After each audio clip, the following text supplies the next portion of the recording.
नमस्कार छात्रों, माध्यमिक शिक्षा बोर्ड राजस्थान कक्षा 10 विषय गणित का जो बोर्ड पेपर है उसमें सेक्शन डी से संबंधित महत्वपूर्ण प्रश्नों की चर्चा हम इस वीडियो में करने जा रहे हैं।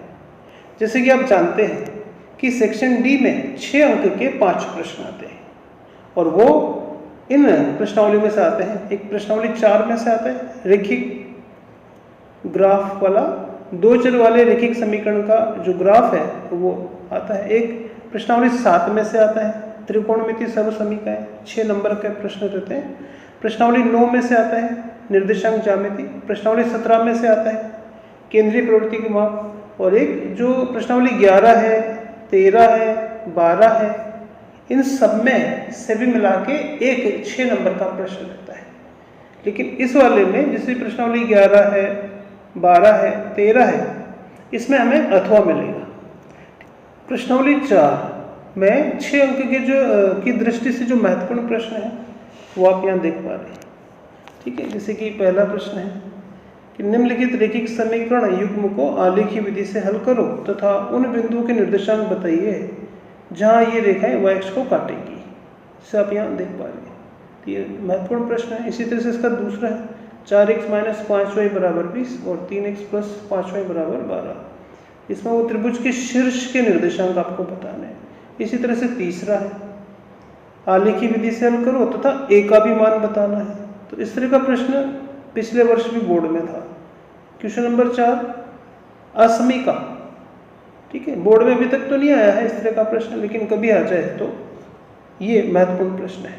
तो ये आप जो 4 प्रश्न देख रहे हैं इन्हें आप तैयारी करें।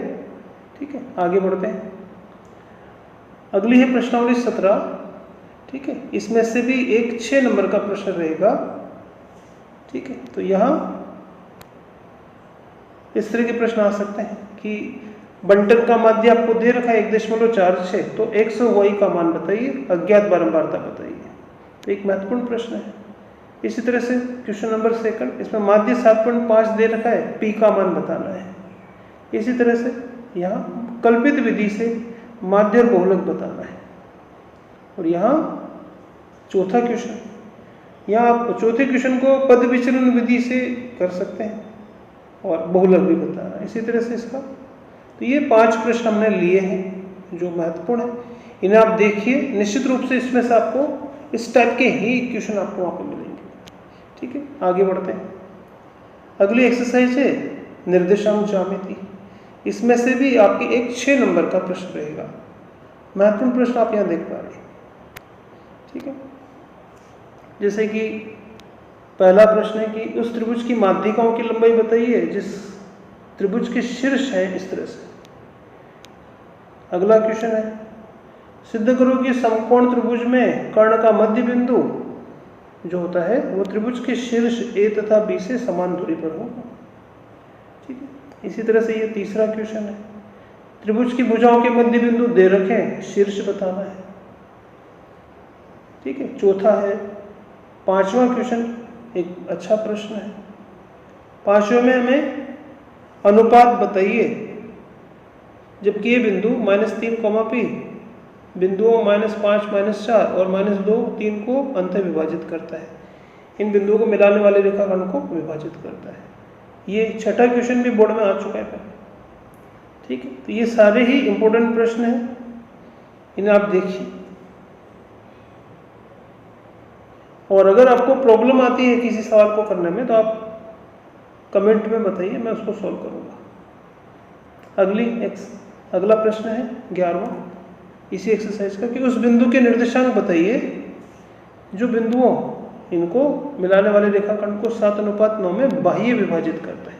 बाह्य विभाजित करता है। ठीक है, इसी तरह से ये जो एक्सरसाइज है 11, 12, 13 वगैरह, इसमें से एक प्रश्न आएगा लेकिन इसमें अथवा रहेगा। ठीक है, तो हमने यहाँ पे कुछ प्रश्न लिए हैं। मेरे हिसाब से ये जो पहला क्वेश्चन है ये काफ़ी इंपॉर्टेंट है इस साल के लिए।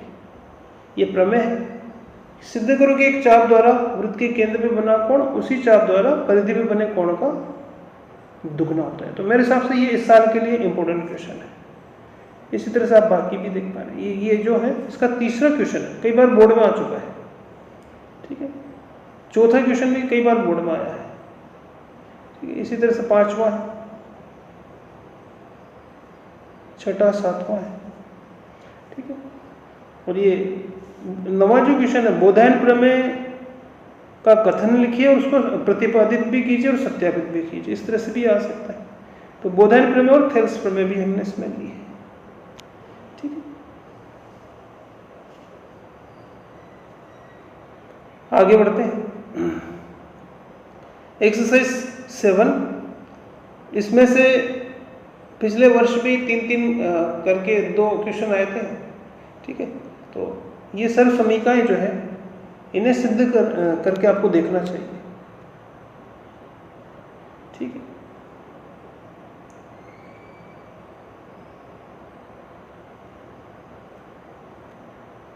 तो ये हमने 6 अंक वाले जो महत्वपूर्ण प्रश्न हैं उनका एक संग्रह है।